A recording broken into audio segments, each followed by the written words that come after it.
از تماشا آمدید به کانال پخت و پزهای خانگی. ما امروز همراه یک نمود فطیر پیازدار برای افطار تیار میکنیم.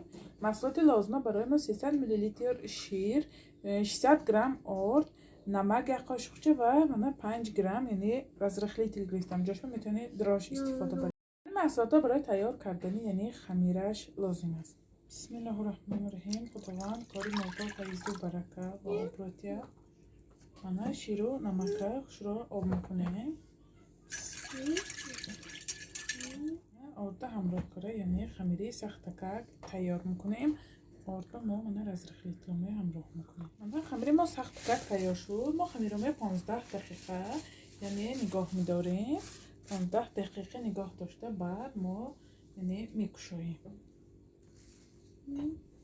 هم گیتنی خمیره ما نچینگچه تیار میکنیم. من اینجا 2 دانه پیاز گرفتم کمتر یعنی روغنی گاوچار بود. من پریپراوا پاپریکا یعنی مرچ و کشنیچی کوفته شدگی نمک من انا این گونه تیار که یعنی پیازو گذرانده میتونید مایده ریزه کنید. من همیشه یعنی پریپراوی نمکای همراه کنم همیشه خوشرو یعنی آمیخته میکنم. من نچینکی ما تیار شد.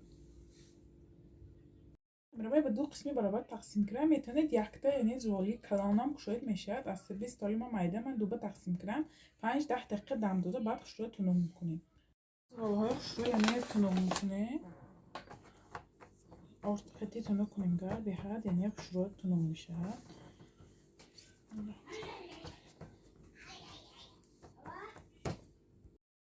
من همین طور یعنی خوشرو تنوع میکنیم. میتونید روغن گاو که مسئله استفاده برید یا که روغن خزر یا که مسئله 82% استفاده بریدن میشه.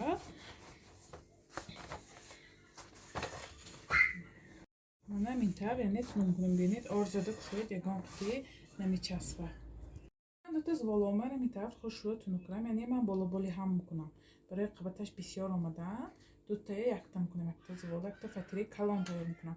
اگر آیلتان بسیار باشه میتونید یعنی 2 فطیر تیار کنید یعنی شیرش بسیار تر کنید گر 300 یا 600 میلی لیتر کنید 2 فطیری کلان یعنی تیار میشه. ما من خوشرو روغن میکنیم. همه جاشه یعنی خوشرو من روغن میکنیم.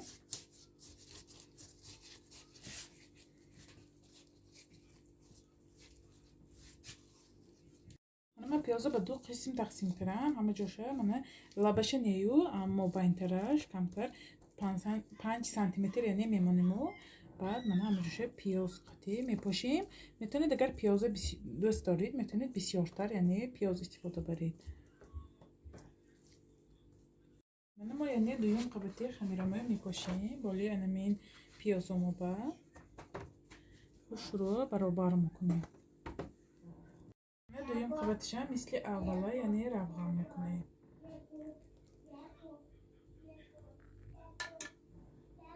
دو قبطه یعنی روغن کرده پیاز کریم ما کنیم مثل رولت میپیچونیم. برای چی مثل رولت؟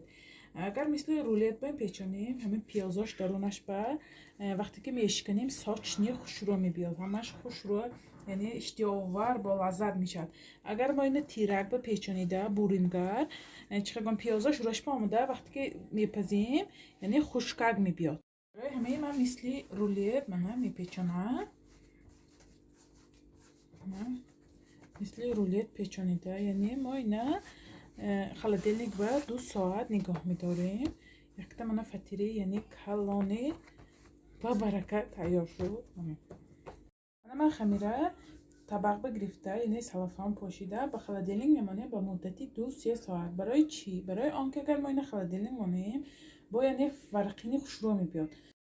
برای همین 2-3 ساعت خلادلنیک میمانیم. وقتی نزدیکی افطار به انشالله گشاده میپزیم. چگونه ببینید خمیری ما هم یعنی فطیری ما 2 ساعت دم گرفت. ما کوینه خوشرو تنوع کرده میپزیم.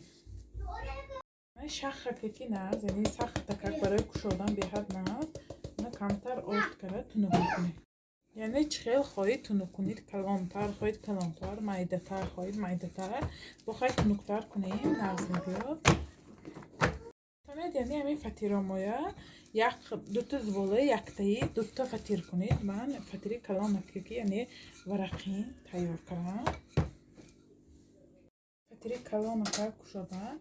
Як дона мана зарди тухма, камтар як қошуқ ширки яки худаша хушрӯ мемолаем. Бисмиллаҳ.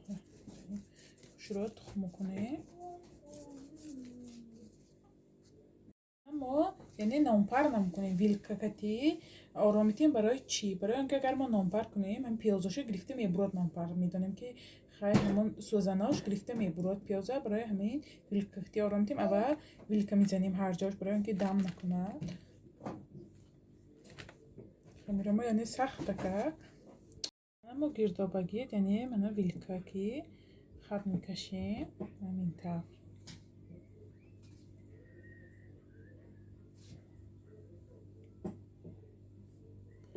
Оҳистатар кунед ки яъне пиёзошо нагита набурад.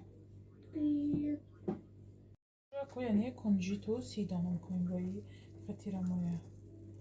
метавонед кунжита худаша ёки 30 донаи худаша ёки мак бошед. Ман ҳардуша омехта карда будам. Хушрӯ мепошем.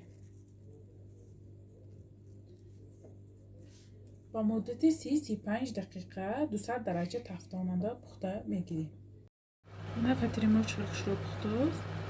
Мана чӣ гуна бибинед фатири мо ҳам тайёр шуд. Нигоҳ кунед намудаш чӣ қадр зебо омад. Биёяд бо хушрӯ мекунад. Биёяд иштиёовар мана дар ниша шикастам. Бинем фатирои мо чӣ қадр омадааст. Нигоҳ кунед.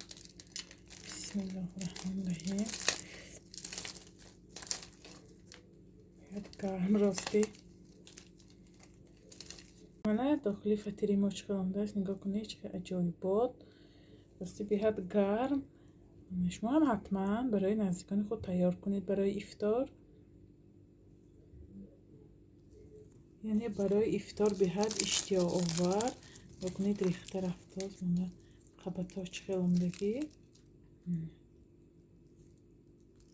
аҷоибот болаззат.